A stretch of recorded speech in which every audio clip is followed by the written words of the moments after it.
Bueno, entonces, si no hay más, vamos a continuar con la cuestión esta eh, del teorema de invarianza, que fue en el que nos quedamos ayer. Esta pregunta creo que ya la habíamos visto, ¿no? No es por ahí. Este,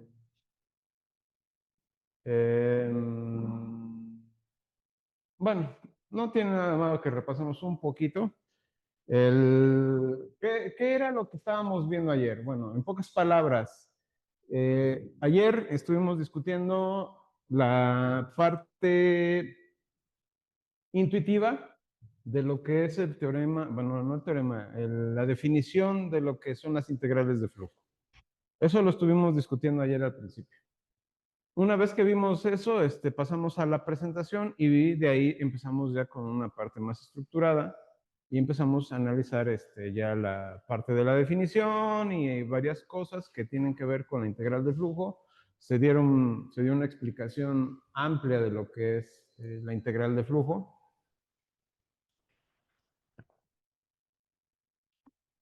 Se dieron algunos ejemplos. Y luego pasamos a la parte de bueno, de hecho en el transcurso estuvimos hablando mucho sobre la orientación y todo eso, sin definir la orientación como tal. Entonces, cuando esto tiene un propósito precisamente para inducir una curiosidad a partir de algo que se está hablando, que es una definición técnica, pero que se toma como algo coloquial en un principio. Posteriormente se define formalmente ya la orientación y se ven algunos ejemplos de lo que es una superficie orientada y lo que no es una superficie orientada. ¿Sí? El ejemplo que vimos clásico fue el de la banda de Moebius, que no es una superficie orientada, porque una superficie orientada tiene que tener dos lados, no uno. ¿Sí? O sea, se puede decir que sí es orientada, pero solo un lado. O sea, la banda de Moebius sí tiene orientación, pero es de un solo lado, por decirlo así, ¿no? Pero aquí definimos que en ese caso era no orientada. Por el otro lado, ya las demás superficies que no tienen la característica de la banda de Moebius, pues son orientadas porque tienen dos lados, ¿no? Uno exterior, uno interior, o uno positivo y uno negativo. Estuvimos viendo también la parte orientada sobre sobre las superficies que son de la forma z igual a f de xy, donde el plano de referencia es el plano xy y el lado negativo, o sea, hacia abajo es la orientación y el lado positivo es la orientación hacia arriba, ¿no? Entonces así fue como definimos y después llegamos a esto. ¿Sí? Dado que la integral de flujo se definió a través de una parametrización específica, phi, depende del valor obtenido de esta elección. Depende solo si la nueva parametrización preserva o invierte, ¿no? Esto ya lo habíamos visto.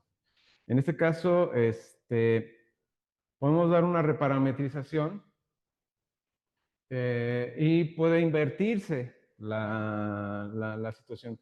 En el caso de las integrales de superficie, que también se les conoce como integrales de superficie para funciones escalares, en ese contexto tenemos la situación donde el diferencial está definido estrictamente por la norma.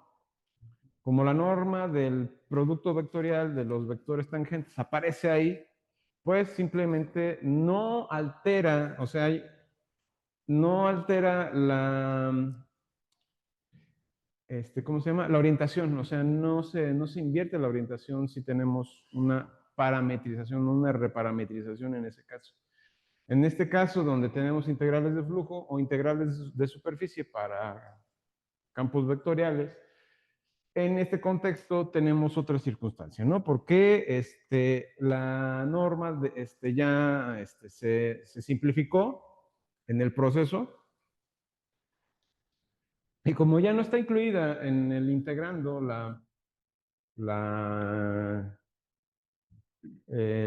parte del diferencial o la parte del producto que está determinada por el producto vectorial, en ese contexto, pues ahora sí, si tenemos una situación donde hacemos una reparametrización y esa reparametrización cambia los vectores y de alguna manera invierte, pues tenemos una inversión de orientación, ¿no? Entonces, todo esto tiene que ver con lo que vimos ayer. Entonces, bueno, para esto dimos esta definición, estuvimos discutiendo esta parte, ¿sí? O sea, tomamos dos parametrizaciones, ¿sí? Estas dos parametrizaciones son suaves, sobre la superficie S. Phi2 es una reparametrización de Phi1, ¿sí? Entonces, el jacobiano es no nulo, tal que la parametrización de Phi2 se va a ver como una composición entre la transformación T que va de D2 a D1 con respecto a Phi1, ¿no? En ese contexto se dan las parametrizaciones. Ahí ya la propuesta pues depende de las condiciones de la función que estemos trabajando, ¿no? O de los parámetros que estemos incluyendo en este caso. Porque a veces sí se va a requerir una reparametrización, tal vez a lo mejor para optimizar los cálculos. Te preserva la orientación, si el jacobiano es positivo, y la invierte si es negativo. Eso lo habíamos visto ayer. Entonces, D2 es conexo más el determinante del jacobiano de T es continuo y no nulo. El determinante de J del jacobiano de T tiene este signo constante. El teorema del valor intermedio interviene, ¿sí? Y las dos posibilidades son las únicas. Bueno, ahora sí, viene el teorema de invariancia. ¿Sí? Todo esto era para introducir este teorema. ¿Qué es lo que dice el teorema? Bueno, vamos a tener dos parametrizaciones relacionadas, donde ya vimos que Phi2 en este caso se puede tomar, puede ser también Phi1, ¿no? No es explícito de que Phi2 sea así. Bueno, en este caso Phi2 la definimos como una parametrización de la parametrización, o sea, una reparametrización, ¿no? De Phi1. Vamos a tomar una función F2, una función F que va de S a R3, ¿sí? Y otra función F minúscula, ¿sí? Que es una función escalar que va a ir R3, donde está la superficie S, a R. Tiene que ser continua. O sea, en este caso, el campo vectorial F con F mayúscula, ¿sí? Es continuo y la función escalar F es continua también. Vamos a dar una transformación T que preserve la orientación. Si T preserva la orientación, en este caso, entonces, pues no hay mayor dificultad. ¿Cuándo se invierte cuándo preserva la orientación? Como vimos en la definición anterior, cuando el jacobiano de T es positivo, ¿sí? En el caso 2, donde T invierte la orientación, bueno, en este caso es cuando el jacobiano de T es negativo, ¿sí? En ambos casos, se tiene esto, ¿sí? Bueno, esto es así a grandes rasgos. Esto es lo que enuncia el teorema. ¿Cuál es la idea para la demostración? Bueno, vamos a aplicar la regla de la cadena. ¿Por qué? Porque tenemos una composición de en este caso en Phi2, tenemos una composición entre la parametrización Phi1 y la transformación T. Entonces, esto es para los nuevos vectores tangentes, ¿sí? Y los definimos como T2U y T2B, ¿no? No es que sea T2 al T al cuadrado, sino simplemente va a ser referencia a este 2, a la parametrización que estamos teniendo ahí, ¿no? En este caso con Phi2. Entonces, usando la bilinealidad, identificar el determinante del jacobiano T, ¿sí? Y plantear la integral de flujo para con la parametrización Phi2. Y sustituir, ¿no? Aplicar el teorema del cambio de variable para integrales dobles y distinguir los casos según sea el signo, ¿no? Del jacobiano. Si el jacobiano es positivo, si el jacobiano es negativo, entonces ahí ya va a depender, ¿no? Ahí va a depender del caso 1 o del caso 2. Bueno, vamos a tener dos coordenadas. Vamos a manejar, en este caso, dos parámetros, S y T, ¿sí? En D2. Esta es la nueva parametrización. Esta correspondería a Phi2, ¿no?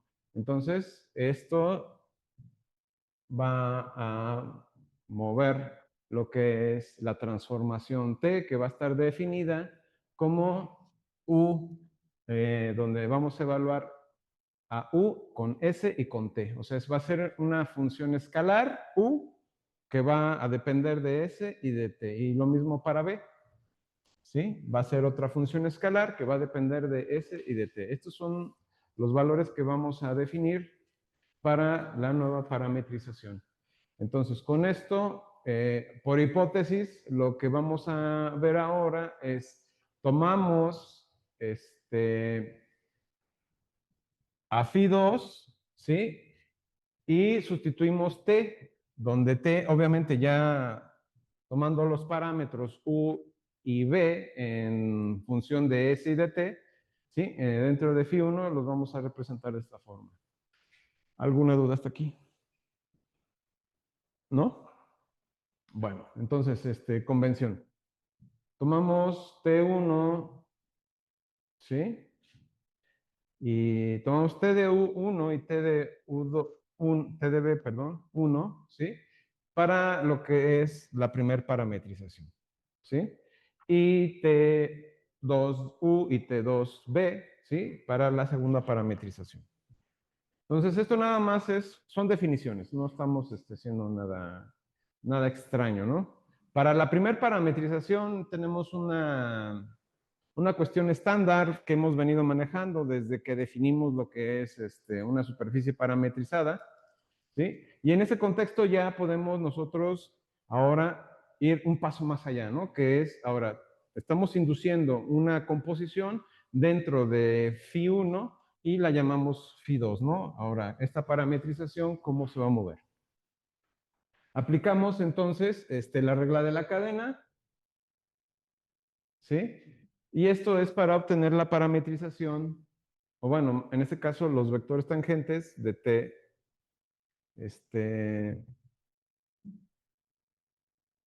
de T2. Entonces, esto es para S, ¿sí? Entonces, la primera parcial, la primera parcial, ¿sí? Con respecto a Phi2, en términos de S, o con respecto de S, va a ser definida de esta forma, por la regla de la cadena, ¿sí? Entonces, tiene dos factores. ¿Por qué? Porque se ven afectados tanto los valores para U como para B. ¿Por qué? Porque los dos tienen el mismo parámetro, el parámetro S. ¿Sí? En el caso de phi, bueno, este sería la tangente, ¿sí? o T2 de U, ¿sí? Y tenemos T1 de U y T1 de B incluidas en esta parte, ¿sí? Donde también tenemos que notar que tenemos las parciales de U con respecto de S y la parcial de B con respecto de S. Aquí imbuidas, ¿no? Al mismo tiempo. Esto se da pues, a partir de las técnicas este, em, de diferenciación nada más, ¿no? O sea, no estamos haciendo nada raro. En el caso de TDB es análogo, o sea, es exactamente lo mismo. Aquí podríamos verlo, que es la parcial de phi 2 con respecto de t, ¿sí? Y es análogo a todo lo que está aquí, nada más que aquí cambiaría con la parcial de u con respecto de t y la parcial de u, de b, perdón, con respecto de t, ¿no? O sea, exactamente lo mismo, esto sería igual y esto sería igual. ¿Está claro? Y obviamente las sustituciones, ¿no? TDU, TDU, que es lo mismo, pero con la diferencia de que en este caso tenemos las parciales de U y de B con respecto de T. ¿Alguna duda con esto? ¿Seguros? Bueno, aquí dense cuenta, estamos nada más sustituyendo este por este, ¿sí? Y obviamente este por este, que es exactamente lo mismo. No estamos haciendo nada raro, ¿sí?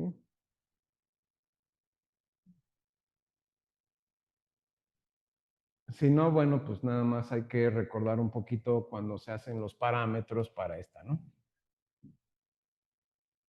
Una vez que tenemos ya los vectores tangentes T de U2 y T de B2, ¿sí? Utilizamos y le aplicamos esto a un producto vectorial, pues aquí tenemos una bilinealidad, ¿no? Que lo vamos a utilizar para precisamente definir esto. Entonces, ¿qué pasa? Bueno, tenemos sustituyendo, tenemos y tenemos este producto vectorial, entonces aquí tenemos que aplicar, bueno, expandimos los cuatro productos vectoriales, ¿sí? Que aparecen. En ese contexto podemos ver que en el caso del producto vectorial bueno, usando TDU1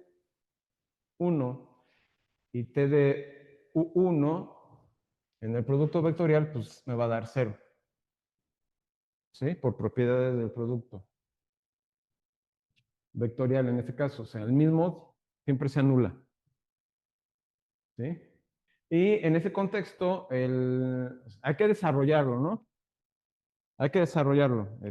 Aquí me estoy ahorrando, por decirlo técnicamente, me estoy ahorrando lápiz, ¿sí? Pero aquí hay que, obviamente, desarrollar el producto vectorial de estos dos, o sea, de este con este, ¿sí? Pasando por la suma y los procesos de la bilinealidad, ¿no? En el contexto, bueno, esto está talachudo, ¿sí? En el caso de las notas, esto viene más desarrollado, ¿sí? Entonces, ahí, si revisan las notas de la clase, van a tener, que de hecho ya las subí, ya las pueden descargar en la clase de ayer, ya las pueden descargar, entonces ya pueden, pues ahí se van a dar cuenta de todo el desarrollo. Bueno, entonces, vamos a llegar, como encontramos dos de estos, vamos a llegar a esta circunstancia, ¿sí? Y junto con esto. Entonces nada más nos queda este caso. ¿Qué pasa? Pues bueno, si usamos esta condición con respecto de esta, propiedades del producto vectorial, ¿sí? Propiedades del producto vectorial. Recuerden, tenemos este caso y tenemos este otro caso. Simplemente tomamos para sustituirlo por este aquí, ¿no? Entonces, con esa condición, bueno, hacemos la sustitución, ¿sí? Y obtenemos este factor donde el determinante va a quedar de esta forma, ¿sí? ¿Por qué? Bueno, Simplemente estamos definiendo esta situación. ¿Sí está claro hasta aquí? ¿Sí? Bueno, entonces, recuerden que este es un escalar, ¿sí? Este es un vector,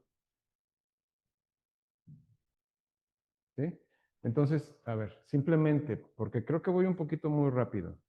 Entonces, en este caso, bueno, si tenemos este y tenemos y lo sustituimos, pues obviamente este pasa a ser negativo, este se convierte en U y este se convierte en B, ¿no?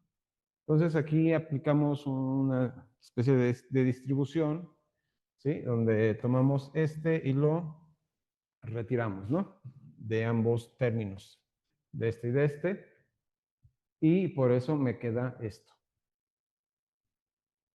¿sí? Aquí nada más explicando un poquito los pasos que estamos aplicando. Entonces, tomando esta distribución en condición de producto vectorial con respecto a escalares, ¿sí? Porque es donde se aplica, vamos a tener entonces, pues, a la vista, ahora que analizar el jacobiano, ¿sí? Entonces,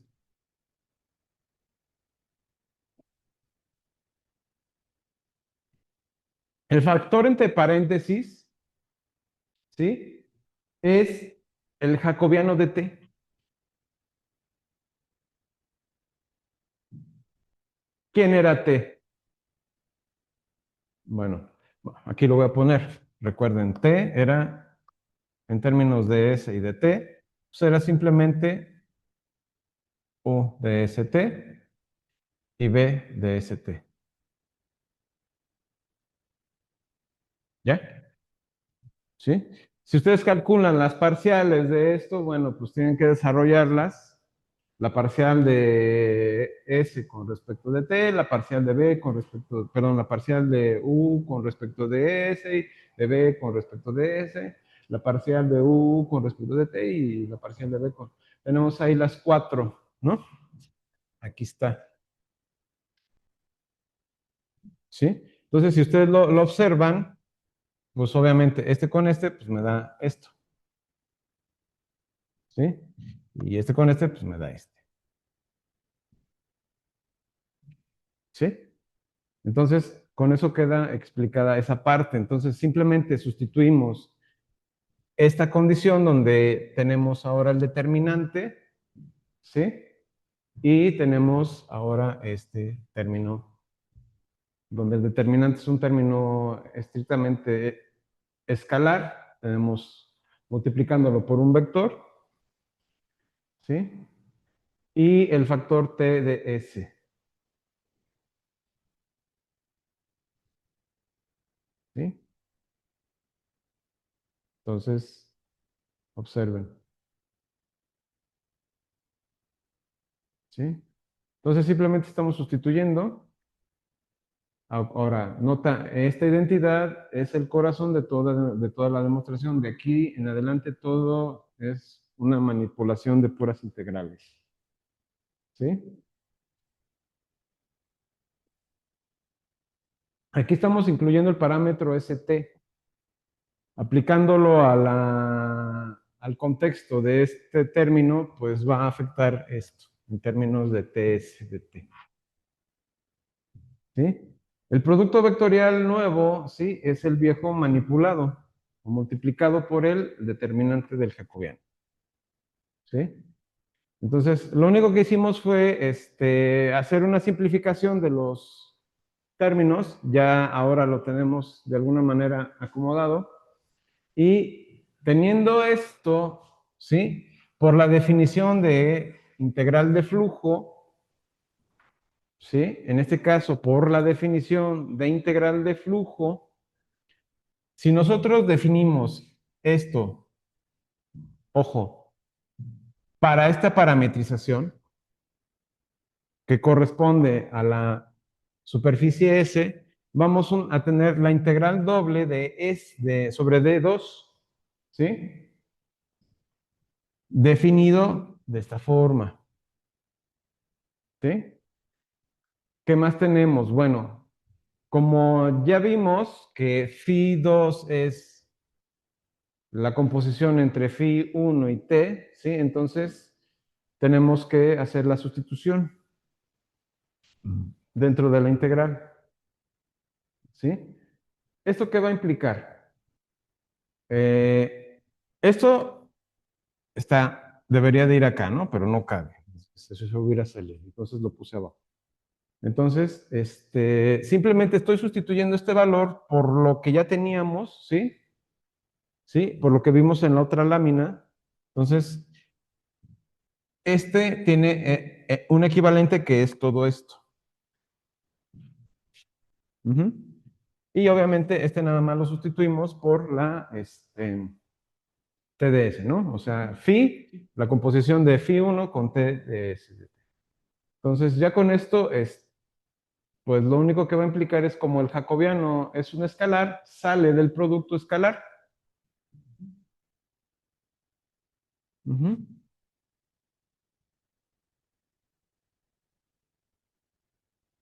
Sale del producto escalar. Aquí, bueno, déjenme especificar algo rápido. Este con este, ¿sí? Fíjense, aquí tenemos esto y tenemos esto. Este es un escalar, este es un producto normal, ¿sí? Bueno, es el producto de un escalar por un vector, donde el vector es este, ¿sí? Para que no haya confusión. Les digo, porque estos puntitos yo los puse antes, ¿no? Pero bueno, ahí, en ese contexto, al ser este un escalar, pues lo puedo sacar del producto interior ahora entre estos dos, ¿sí? Que es lo que estamos haciendo aquí. Entonces, como sale, pues ya nada más me queda el producto interior entre estos dos. ¿Sí? Bien, entonces, esta es la expresión con la que conectaremos la integral sobre D1. ¿Alguna duda hasta aquí, muchachos?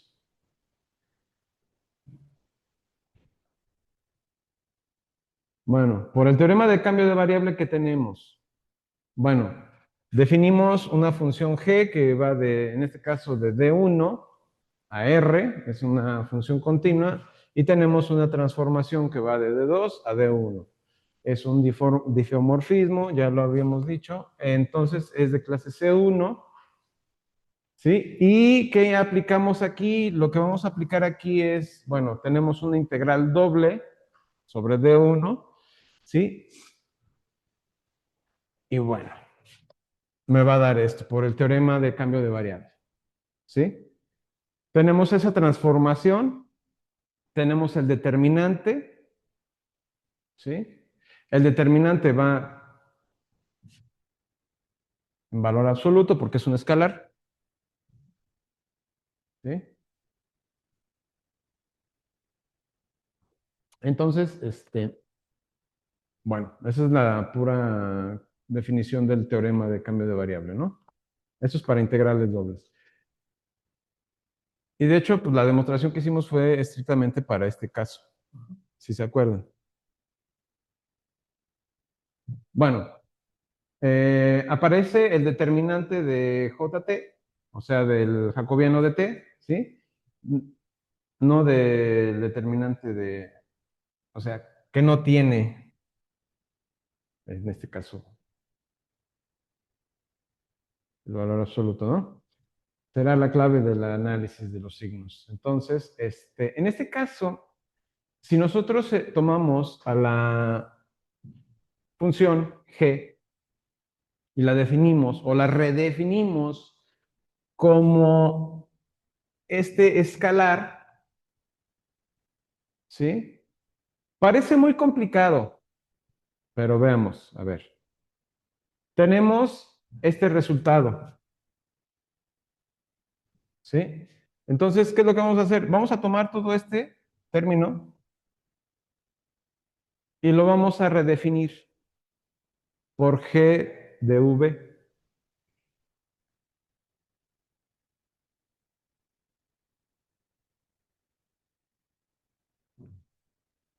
que es lo que estamos viendo ahí. ¿Sí? Entonces, haciendo este pequeño cambio, ¿sí? A lo mejor ustedes ahorita me preguntan, oye, a ver, espérate. Aquí estás definiendo a f en términos de phi 1, pero en el otro tenías phi 2. ¿Qué pasa?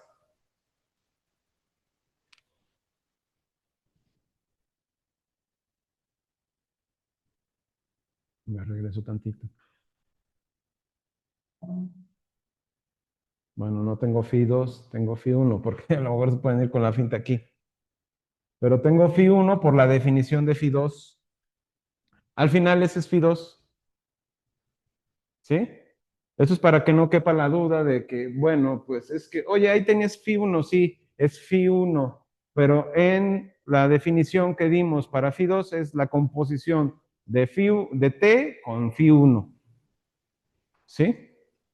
Entonces, ahora simplemente vamos a utilizar esta definición donde g de u, b, ¿sí? La voy a redefinir ahora como esto, ¿sí? Pero obviamente tenemos que tener en cuenta que u y b están en términos de s y de t, ¿sí?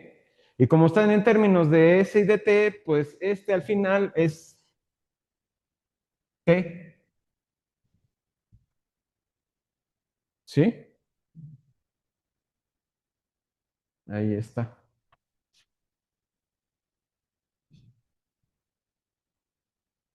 ¿Sí? O sea, la integral doble sobre u con respecto a u y b, ¿sí? Se va a transformar en la integral doble con respecto de d2 en términos de g, donde tenemos una composición con t en los términos de s y t. ¿Sí? No más o menos, lo tenemos. ¿Sí? ¿Hay alguna duda hasta aquí? ¿Podría explicar de nuevo lo de la composición? Claro. A ver. Tenemos que t de st es igual a u de s de t, coma, b de s de t. ¿Sí? Entonces, en este caso, estoy sustituyendo este u y este b en términos de s y de, b, y de s y de t por este. ¿Sí? Al sustituirlos, simplemente estoy definiendo, estoy simplificando la estructura de la ecuación completa para optimizar los cálculos. ¿Sí? ¿Por qué? Porque sí, lo podemos hacer a pie todo esto, pero es más relajo. ¿Sí?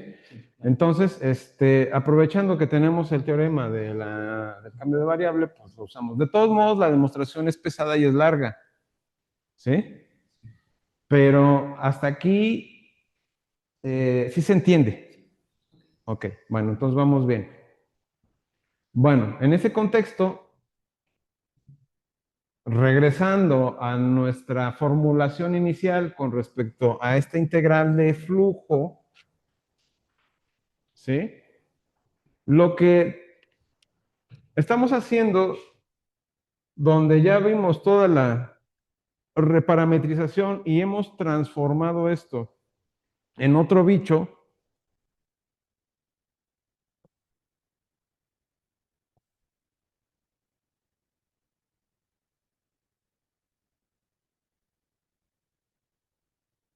discúlpenme,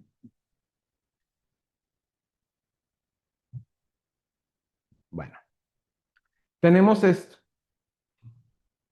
Estamos regresando a la integral de flujo, ¿sí? Esto es por las definiciones del teorema de cambio de variable. Estamos usando artillería pesada aquí ya. Entonces, en ese contexto, lo que tenemos es, por hipótesis, tomemos este caso, que es el caso 1. ¿Sí? ¿Qué pasa con el determinante? El determinante, bueno, si es positivo, pues es igual a esto, simplemente. ¿Sí? ¿De dónde viene esto? Bueno, viene de acá. ¿Sí? Entonces, en ese contexto, ¿cómo me afecta esta parte? Bueno, este es el punto principal aquí, porque en este contexto, la integral de flujo es exactamente la misma que el contexto de la integral definida por un cambio de variable. O sea, es exactamente la misma. Obviamente, en esta condición donde el determinante del jacobiano de t es positiva. Solo en ese caso. ¿Sí? Entonces, aquí, pues bueno, si todo es bonito, pues ya acabamos con esto, de momento. ¿Sí? Pero entonces, simplemente llegaríamos a la conclusión de que la integral doble sobre la superficie, donde esta superficie está parametrizada por phi2, ¿sí? O sea, esta integral de flujo va a ser exactamente la misma que la integral doble definida por g de u, b para d1. O sea, es lo mismo. O sea, con eso nada más estamos concluyendo esta parte. Obviamente hay que hacer todo el desglose ahí, ¿no? Porque esto está simplificado. ¿Sí está claro? Bien. Entonces, pues esta sería, pues, obviamente, la misma. O sea, la integral de flujo, pero para phi 1.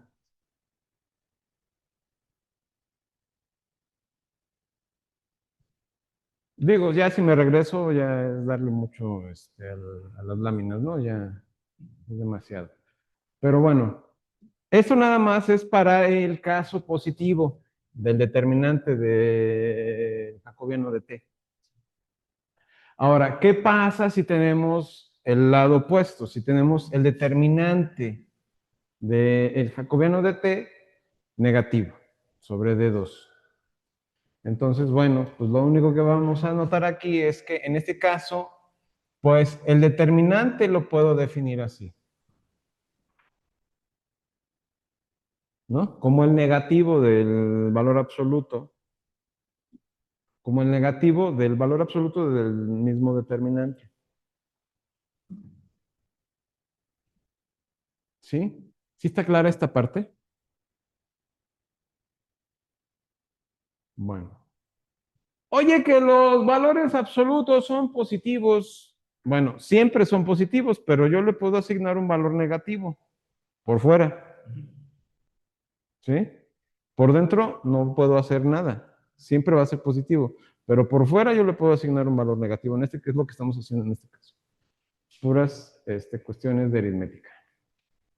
Entonces, por tanto, bueno, pues si sustituimos esta situación, tenemos que la integral de flujo, igual por la misma superficie S parametrizada con phi2, va a ser equivalente a esto, pero ¿dónde tenemos esto? ¿Sí? Estamos sustituyendo este determinante por este de aquí. ¿Sí? ¿Qué pasa ahora? Bueno, pues esto me va a llevar a esta parte. ¿Sí? Simplemente saco el negativo y obtengo esto. ¿Qué es lo que pasa aquí? Bueno, tengo la inversa aditiva, ¿sí? De la integral doble de g de u con respecto de b, aplicando el mismo teorema del cambio de variable. Es exactamente lo mismo, nada más que es el inverso aditivo. ¿Sí? ¿Por qué? Porque este es negativo.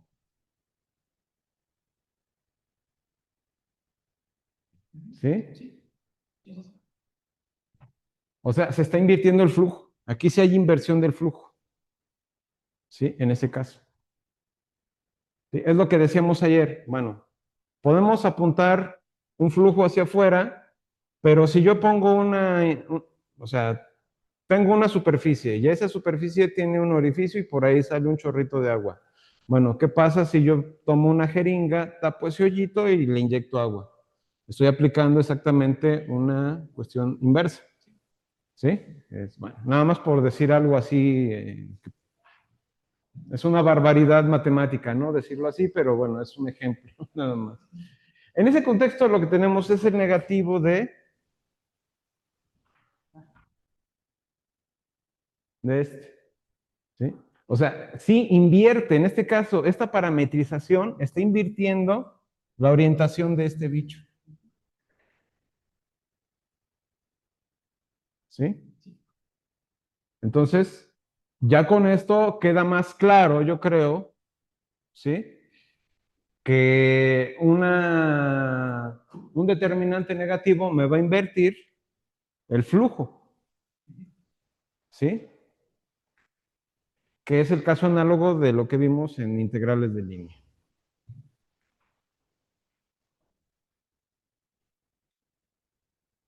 Bueno, para la integral escalar, la identidad de la norma es exactamente la misma, es invariante, ¿sí? Nota importante, aquí aparece el determinante del valor absoluto, no el determinante. ¿Por qué? La norma siempre no, bueno, la norma es no negativa, simplemente, ¿sí? Entonces, por la definición de integral, pues para este caso, para el caso escalar, nos queda esto, ¿sí? Siguiendo la misma idea, pues sustituyendo los valores que obtuvimos para la integral escalar, pues queda en esta condición, ¿sí? Aquí es donde estamos retomando la función f, pero en términos de un escalar. ¿Qué es lo que pasa? Bueno, pues hacemos la sustitución, tomamos ahora h de u, b y sustituimos, hacemos exactamente lo mismo. Pero la diferencia aquí es que aquí aparece la norma en términos de u y b. Tenemos exactamente las mismas condiciones para este caso, porque la reparametrización también la podemos aplicar para estas funciones. ¿Sí? ¿Qué va a pasar? Bueno, la integral de flujo. Aquí, si se dieron cuenta, no dijimos nada del determinante, si era negativo, si era positivo. ¿Sí? No dijimos nada. Bueno, ¿eso qué consecuencias tiene? Bueno, aplicando el mismo teorema, ¿sí? Bueno, haciendo la sustitución simplemente, pues llegamos a la conclusión, utilizando la misma condición del teorema de cambio de variable, tenemos eso. ¿Sí? Esto va a ser igual a esto. Pero aquí en ningún momento hemos dicho sobre qué pasa con el jacobiano. Siempre es positivo. Porque aparece desde acá.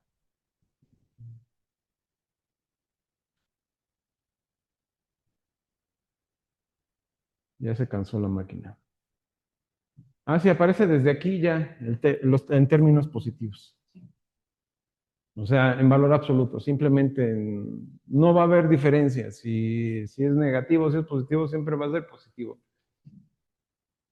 ¿Sí? Entonces, con esto, bueno, la integral escalar es invariante independientemente del signo que tome el jacobiano, ¿sí? Porque la norma absorbe el signo. Entonces, una verificación numérica del teorema. ¿Hasta aquí vamos bien? Bueno, vamos a continuar, muchachos. Tenemos este caso donde vemos a verificar numéricamente qué pasa cuando tenemos una superficie, en este caso definida por el cilindro determinado por x cuadrada más y cuadrada igual a 1, que va con z, que va de 0 a 1. O sea, tenemos la parte superior positiva con respecto al plano XY del cilindro, ¿no?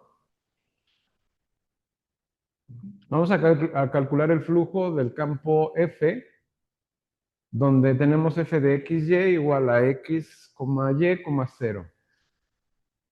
¿Cómo son los vectores aquí? Tienen que ser paralelos al plano XY, ¿no? Entonces, vamos a utilizar tres parametrizaciones distintas. Vamos a usar Φ1, ¿sí? Simplemente con una, ¿cómo se le llama? Como una parametrización cilíndrica, en pocas palabras, o sea, porque es lo que estamos utilizando, ¿sí? Donde D1 va a estar definido por de 0 a 2pi y de 0 a 1, ¿sí? Porque son los términos sobre los cuales estamos trabajando dentro del conjunto X, del conjunto de la superficie, ¿no? Entonces, con esta parametrización tenemos determinada el cilindro. En un segundo caso vamos a definir otra parametrización cilíndrica, ¿sí? Utilizando en este caso 2pi, ¿sí? Y donde vamos a redefinir en este caso, D2 entre 0,1 y 0,1, ¿sí?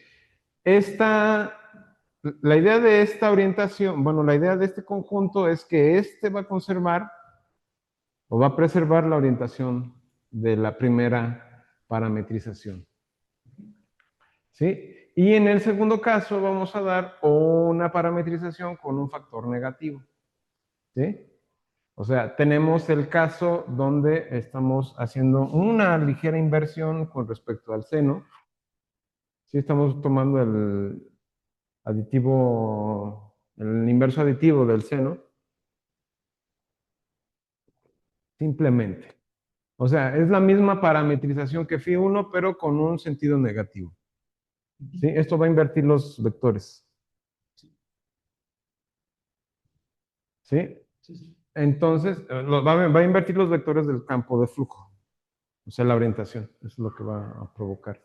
Entonces, es lo que por eso dice, invierte la orientación. ¿Sí?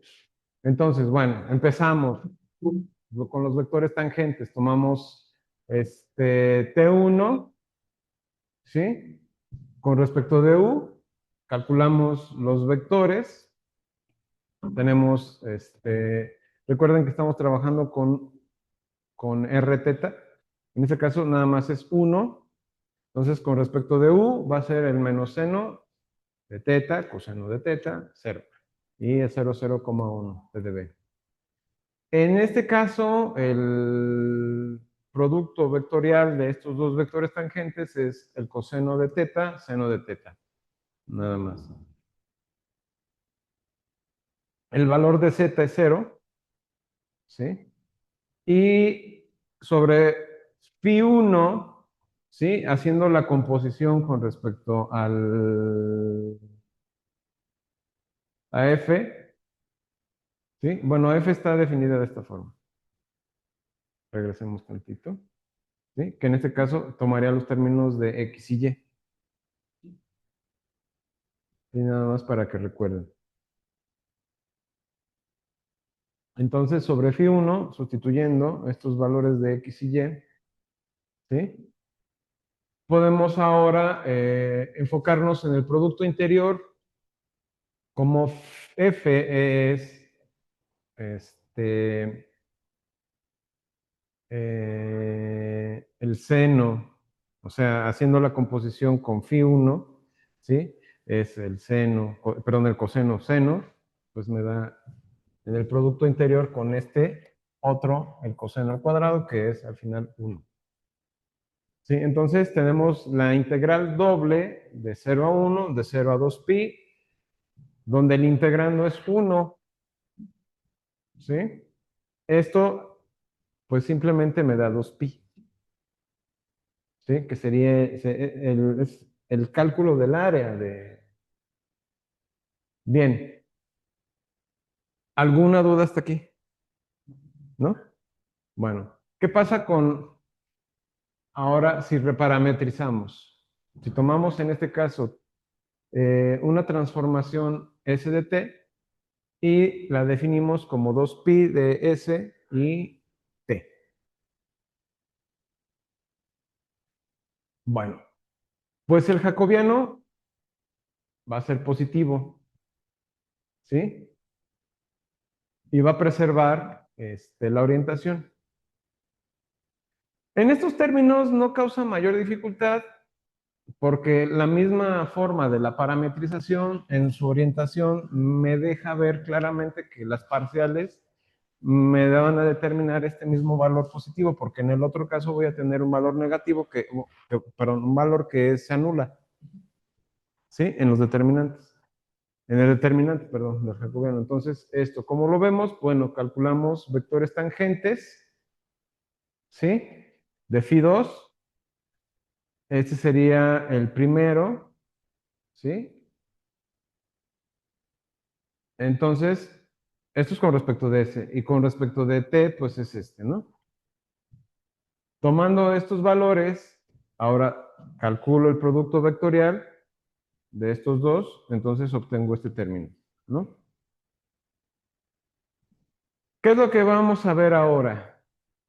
Bueno, ¿alguna pregunta hasta aquí? ¿No? Recuerden que hay que calcular no solo el determinante del jacobiano, perdón, no solo el determinante del jacobiano de T. ¿Qué pasa? Bueno, pues al calcularlo tienen que verificar si es positivo o si es negativo. Si es positivo, no va a pasar nada con el flujo, ¿sí? Y si es negativo, el flujo se va a invertir, ¿sí?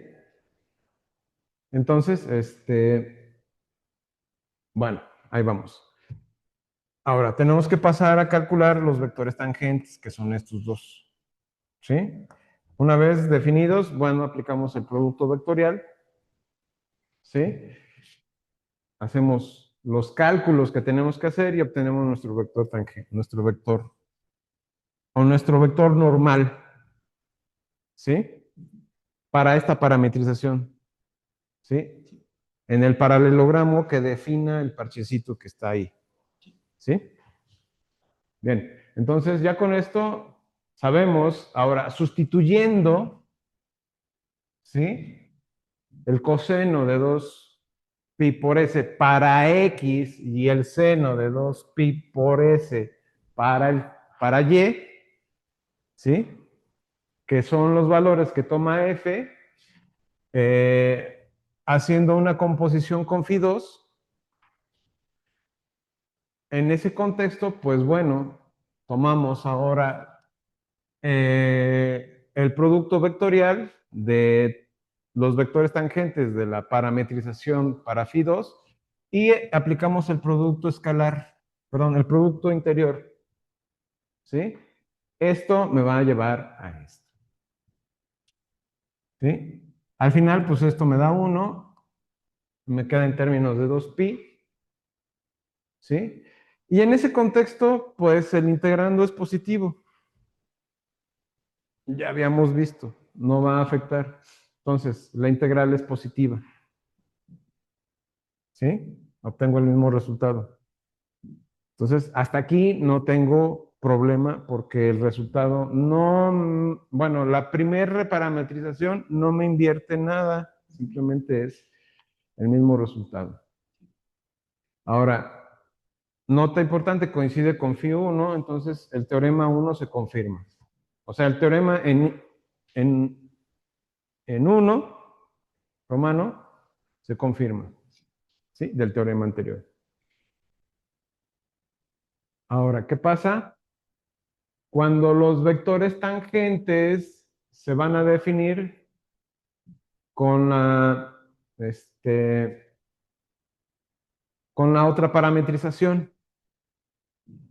Recuerden que la otra parametrización phi 3 era el coseno de teta menos el seno de teta, ¿sí? O más z. Entonces, el primer parámetro me da menos seno menos coseno de teta, 0. El segundo parámetro me da 0,01. Esto es con respecto para T1, perdón, T3 de U y T3 de B.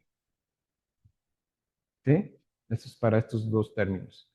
Entonces, ya con esto, pues simplemente aplicamos el producto vectorial de estos dos términos. Vamos a llegar a esta conclusión, ¿sí? O sea, desarrollando obviamente el producto vectorial. Eso ya se los voy a dejar de tarea.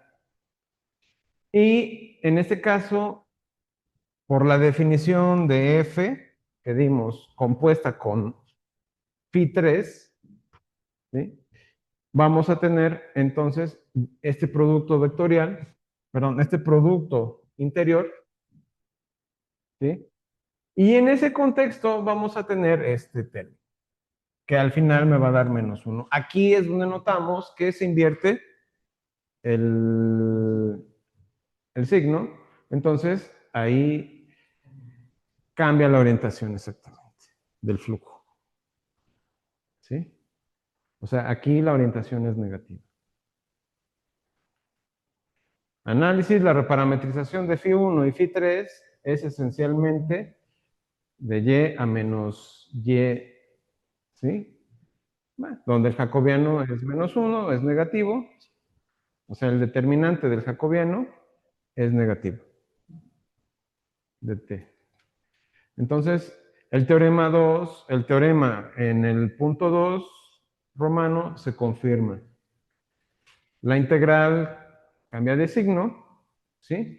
Ahora, ¿qué pasaría en el contexto de la otra? Pues no va a pasar nada, o sea, en el caso de la función escalar, no pasa nada, porque con φ2 y con φ3 no voy a tener cambios, ¿sí? Porque a lo mejor ahí se pueden cuestionar, oye, a ver, espérate, ¿qué pasa con las funciones escalares? Bueno, con las funciones escalares no pasa nada porque el mismo teorema lo afirma.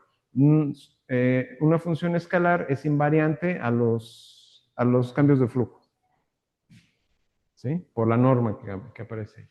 Entonces, en este caso, para las integrales de flujo sí afecta, entonces, pues bueno, ahí vamos a tener φ1, pues es la que tomamos inicialmente, luego φ2 es una reparametrización de φ1, o la tomamos como una reparametrización de φ1, y φ3 la tomamos también como una reparametrización de φ1. Una invierte y la otra no. ¿Sí? Entonces, bueno. Entonces, bueno, eso ya se cumple.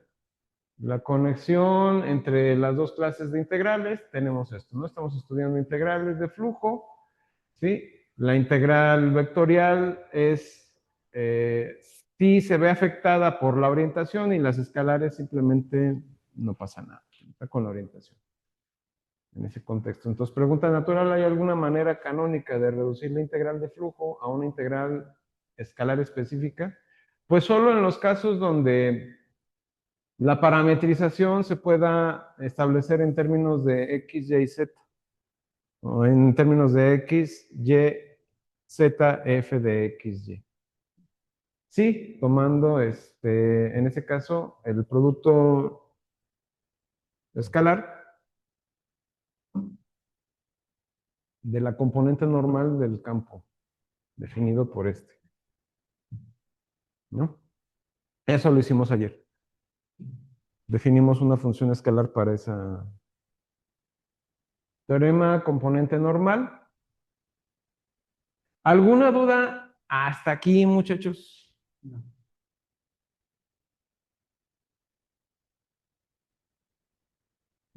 Este es uno de los teoremas más rudos del curso, ¿sí? Entonces esto lo tienen que analizar con cuidado, ¿sí? No es que sea uno de los teoremas más rudos del curso en términos del contenido, sino en términos del contexto que establecen los conceptos que ahí se manejan, ¿sí? Porque si no he entendido orientación en una superficie, entonces no he entendido realmente el contexto del teorema, ¿sí? Porque la demostración podrá ser muy elegante, podrá verse muy bonita y en las notas y van a decir, ay, qué padre, ¿no? Pero pues, ¿y cómo aplico esto, no? ¿O qué quiere decirme? Bueno, para eso hay que, si no se entendió, bueno, hay que dar un repaso a la clase de ayer, donde analizamos toda la parte de la orientación. ¿Sí? Ahí se ve más claramente la parte de la orientación. ¿Sí? Por si tienen todavía alguna duda. Nuevamente, ¿alguna duda? ¿No? Ok. Bueno. Teorema de la componente normal. Vamos a verla. ¿Qué pasa con esta cosa? Esto es simplemente una reformulación. Ya lo vimos. ¿Sí? Entonces esto pues simplemente es que la integral de flujo se puede representar también así. Esto lo dibujé ayer. ¿Sí? Es reescribir esto como el producto de la componente normal y la norma del producto vectorial. Identificar la integral resultante con la integral escalar del producto interior de f con n, ¿sí? Usando la definición de integral escalar. Y comparar los dos integrandos y concluir, ¿no? Yo pensé que ya se me habían acabado las láminas. Dije, espérate, si todavía falta, que la otra vez me pasó. Es una demostración corta, de hecho la hice más explícita ayer. Entonces, tenemos la integral doble sobre la superficie, bueno, la integral de flujo, ¿sí? Por definición de integral de flujo, pues simplemente tengo esto. No pasa nada, simplemente tengo eso. ¿Sí? Ahora, recomponiendo este término, o manipulándolo como lo hicimos ayer, ¿sí? Pues podemos ver a este bicho como esto.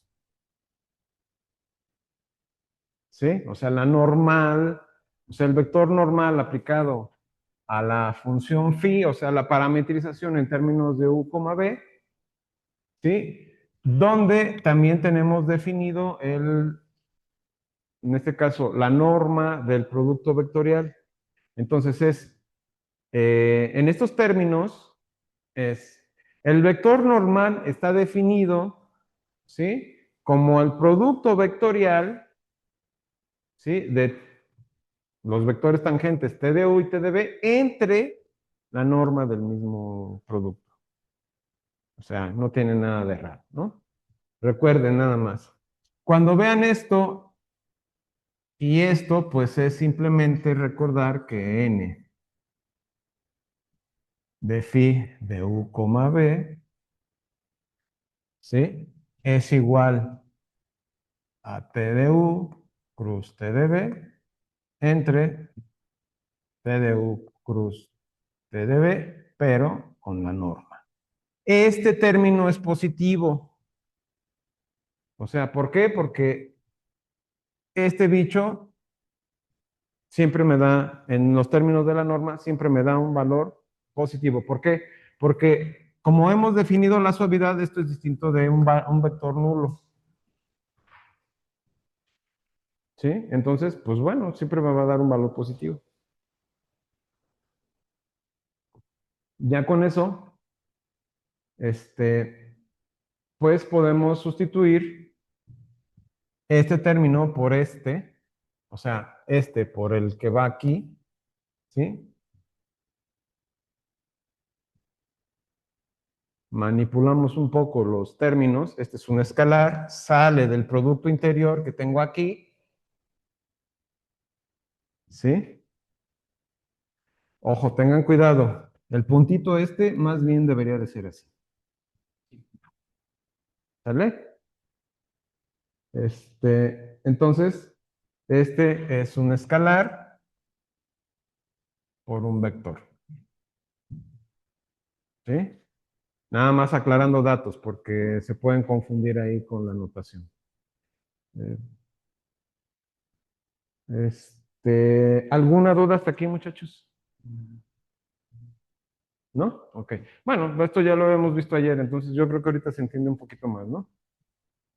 Entonces, vamos a tomamos una función g, donde ayer tomamos una función psi, haciendo referencia a lo que vimos ayer, ¿sí? Y recompusimos esto, ¿sí? Esta es la componente normal del campo. Es continua sobre S. ¿Por qué es continua? Porque, bueno, este vector al final es una condición donde está en términos de que es continuo. Este es continuo, el producto interior es continuo. Por lo tanto, esta función es continua. ¿Sí? ¿Por qué es por qué es continuo el vector normal? ¿Por qué es continuo? Porque simplemente está estructurado por los vectores tangentes a la norma, ¿sí? Y la norma de los vectores, del producto vectorial de estos mismos vectores tangentes, que son donde phi, en este caso, es de clase C1. Y al ser de clase C1, pues todo es continuo ahí. ¿Alguna duda hasta aquí? ¿Seguro? ¿Seguro? A ver. Entonces, por la definición de integral escalar, o sea, la integral doble, tenemos esto. ¿Sí? ¿Esto qué implica? Bueno, pues implica simplemente que sustituyendo los términos, me da esto. ¿Sí? Y sustituyendo g, pues bueno, tenemos esto. Simplemente es nada más una reestructuración de la misma integral. ¿Sí? Componemos, obtenemos esto, paso 2, coinciden, entonces pues ya.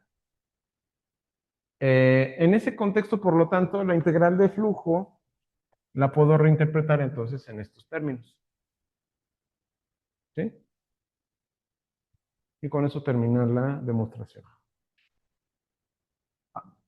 ¿Hasta aquí alguna duda?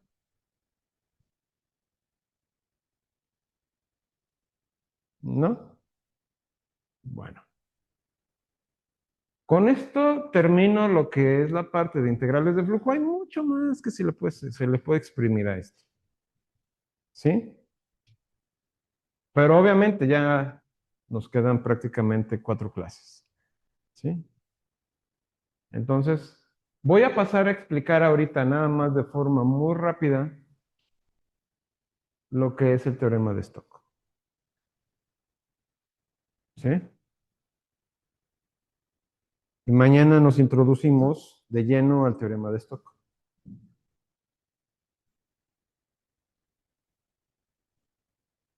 Todavía faltan algunas laminillas por ahí, pero ya prácticamente se puede decir que ya con esto concluimos. Se supone que esta era la clase de hoy. Pero bueno, las integrales de flujo traen lo suyo.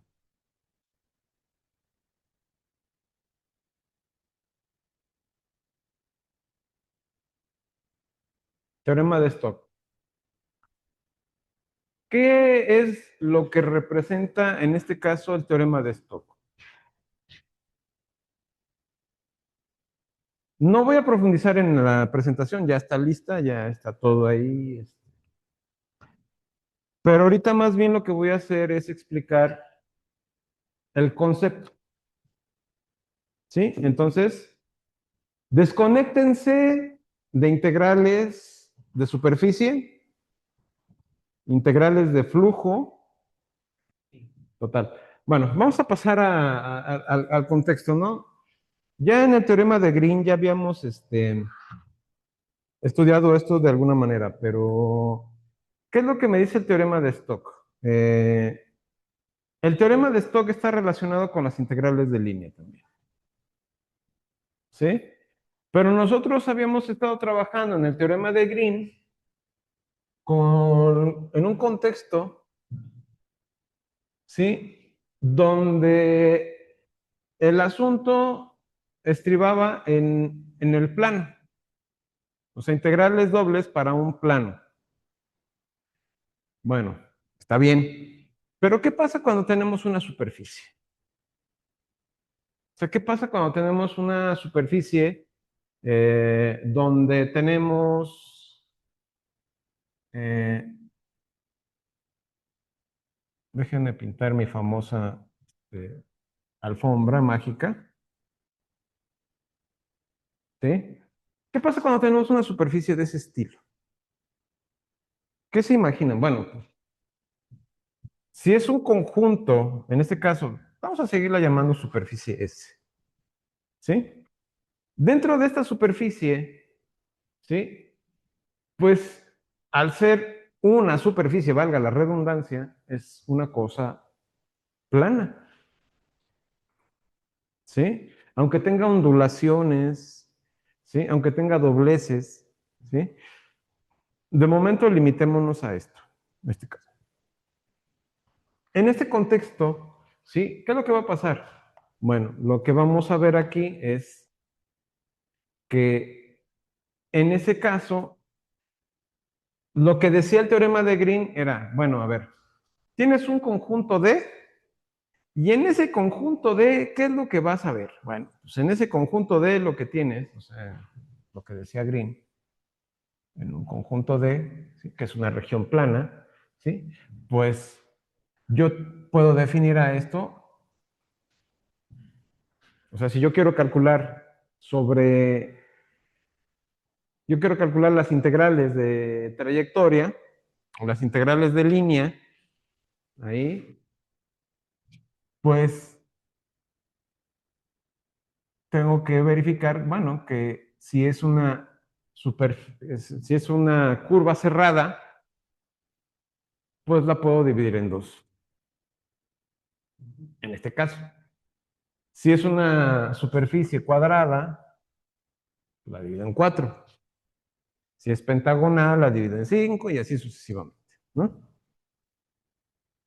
Entonces, bueno, sí está bien y luego, pues dijimos, bueno, el teorema de Green, ¿qué es lo que nos permite? Bueno, si tengo una superficie nada más, por ejemplo, de este estilo, o tengo, perdón, un conjunto de ese estilo, un conjunto que es un rectángulo, pues si yo quiero calcular la integral de línea sobre la frontera de este conjunto de, necesito hacer el cálculo de cuatro integrales de línea.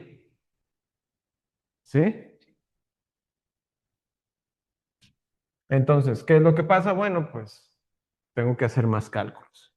El teorema de Green lo que afirma es, bueno, pues simplemente tómate la integral doble sobre el conjunto de la parcial de f con respecto, perdón, de q con respecto de x menos la parcial de p con respecto de y. De x, si se acuerdan, ¿no? Bueno, me regresé. ¿Sí? Entonces, pues, en el caso de las integrales de de línea para integrales, o bueno, para superficies en este caso, aquí tenemos otro contexto. ¿Sí? ¿Por qué? Porque tenemos una superficie, ya no tenemos un conjunto en un plano, tenemos un conjunto en un espacio tridimensional. Y es esta superficie también tiene la condición de que tiene una trayectoria de este estilo, así, así y así. ¿Es orientable? Por supuesto que es orientable, ¿sí? La puedo orientar de esta forma, igual, ¿sí? O la puedo orientar al revés, dependiendo de la perspectiva, ¿sí?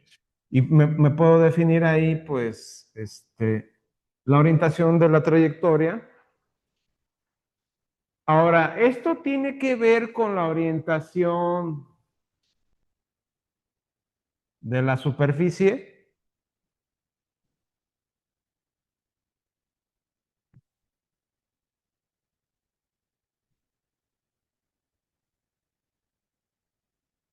Depende del campo vectorial que esté afectando a este bicho. En este caso no nos vamos a hacer tantas bolas. Sí, porque las integrales van a ir sobre la trayectoria que está generada a partir de la frontera de este conjunto S. ¿Sí? Normalmente en los libros les ponen un monito que va caminando por ahí feliz, ¿no? Entonces, supongamos que esta es la izquierda y esta es la derecha, ¿no? Esta es la izquierda y esta es la derecha. Así. Entonces, a su izquierda va a apuntar hacia adentro y a su derecha va a apuntar hacia afuera, ¿no? Entonces, si él camina sobre la frontera, o sobre el borde de la superficie, pues lo único que está haciendo es, si camina en la orientación en la que marcamos aquí, pues que la podemos pensar como una orientación en el sentido contrario a las manecillas del reloj, en este caso, porque no tiene por qué ser así, sino simplemente que la orientación va de frente, la mano izquierda apunta hacia adentro y la mano derecha apunta hacia afuera. ¿Sí? Que sería la versión estándar del torque que se aplica, por ejemplo, a una botella. ¿Sí? Cuando ustedes abren la botella, aplican el torque y en el plano tiene un giro en el sentido contrario a las manecillas del reloj. ¿Sí? En el mismo torque, en el espacio no tiene esa orientación. Entonces, en este caso es a la izquierda. ¿Sí? Porque si ustedes revisan, pues bueno, abre la botella, ¿hacia dónde? Hacia tu izquierda. Entonces, a veces, si le dicen a un niño chiquito, pues va a hacerlo hacia la derecha, ¿no? Pero bueno, ni siquiera los niños saben perfectamente, instintivamente lo abren. Entonces, todo el tiempo estamos jugando con estas cosas, ¿sí? ¿Qué pasa aquí? Bueno, pues bueno, ahí está.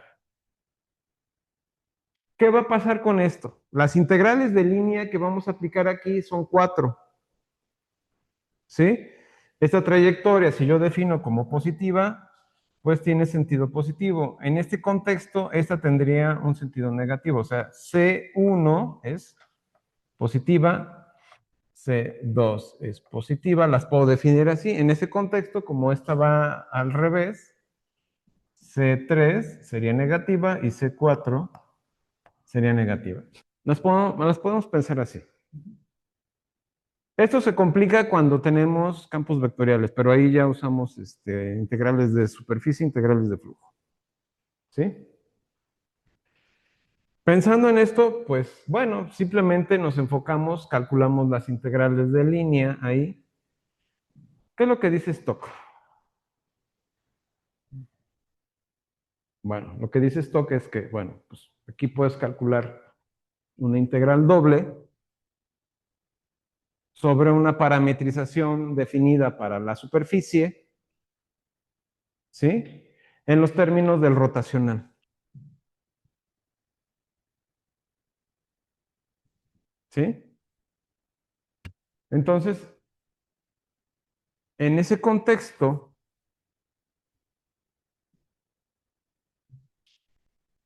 en ese caso tendríamos esto, ¿no?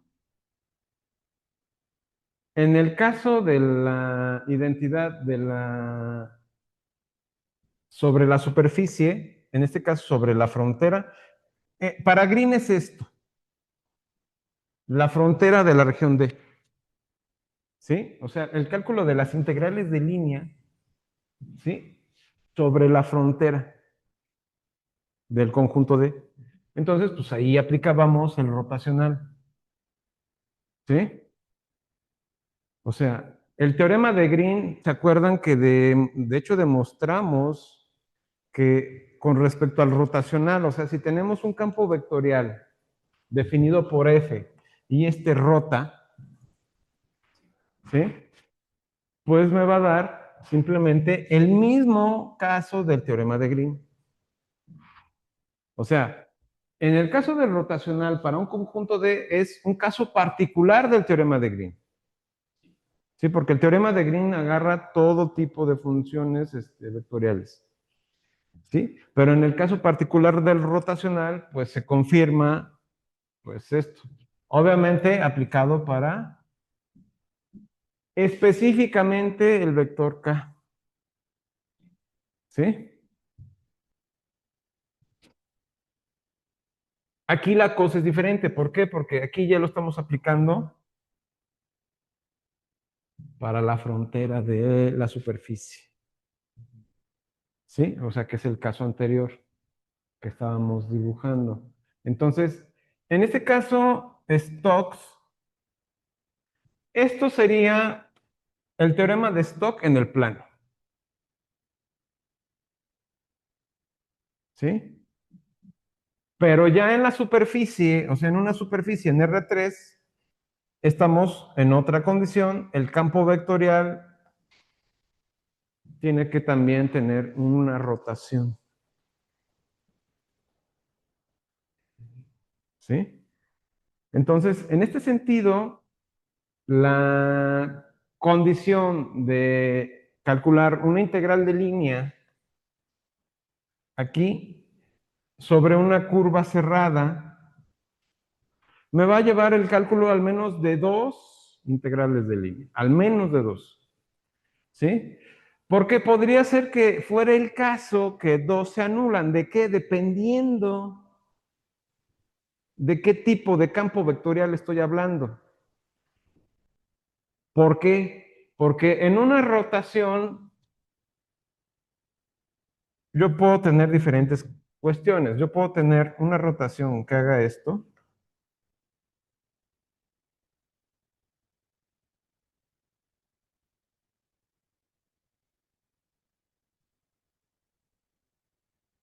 Y eso aplicado a todo el plano o a toda la superficie. ¿Sí? Véanlo así en toda la superficie. O puedo tener otro caso. Puedo tener muchos casos. ¿Sí? Puedo tener, de hecho, son los que vamos a ver, un campo vectorial así. ¿Qué pasa cuando tengo un campo vectorial así? ¿Qué pasa cuando tengo un campo vectorial rotacional? ¿Qué pasa cuando tengo un campo vectorial en estas circunstancias?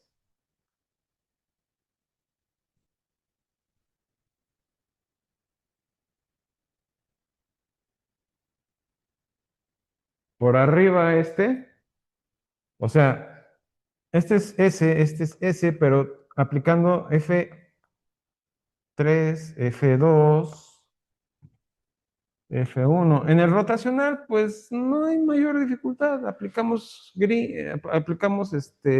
stock y se acabó. Pero ¿qué pasa cuando tengo esto? ¿Qué pasa cuando tengo esto? Aquí les puedo anticipar un poco. Pues bueno, si estos van hacia acá y estos van hacia acá, aquí si ustedes ponen un palito, unos van a empujar al palito para allá y otros van a empujar el palito para acá. Y entonces el palito va a empezar a dar vueltas localmente. Aquí tengo una rotación generalizada. ¿Sí? Aquí tengo, que también puede ser una rotación localizada, pero bueno, eso ya lo vamos a ver mañana. Entonces, dependiendo del campo vectorial, ahí ya es otra cosa. Aquí tengo una expansión, ¿sí? Porque los vectores se expanden hacia afuera, no hacia adentro, o no se rozan, ¿sí? Entonces, el rotacional o la integral de línea depende en particular que yo tenga precisamente definido un campo vectorial rotatorio. ¿Sí? Entonces, el día de mañana vamos a ver algunos ejemplos de esto y va a ser importante esto para que se entienda de forma integral qué es el teorema de Stokes. ¿Sí? Ahorita no les pregunto si tienen dudas porque pues obviamente no he explicado gran cosa. Mañana regresamos con esto y bueno, planteamos nuevamente todo. ¿Alguna duda de lo anterior? ¿No? Bueno, pues agárrense porque mañana vemos esto. Y ya nada más nos faltaría el teorema de la divergencia de Gauss. ¿Sí? Y ya con eso cerramos el curso. Y al final, pues ya nada más serían las exposiciones el miércoles y el jueves Ok. de la siguiente semana. O sea, tenemos esto para mañana y el martes de la siguiente semana, ya también ya tengo las notas listas para la clase del martes. Bueno, lo paro aquí, muchachos. No profundizo más porque pues esto ya a partir de aquí se empiezan a desglosar cosas. ¿Sí? Nos vemos mañana. Gracias. Gracias Gracias, a hasta ustedes. luego. Gracias, hasta luego. Cuídate. Tell me pretty lies, look me in the face. Tell me that you love me,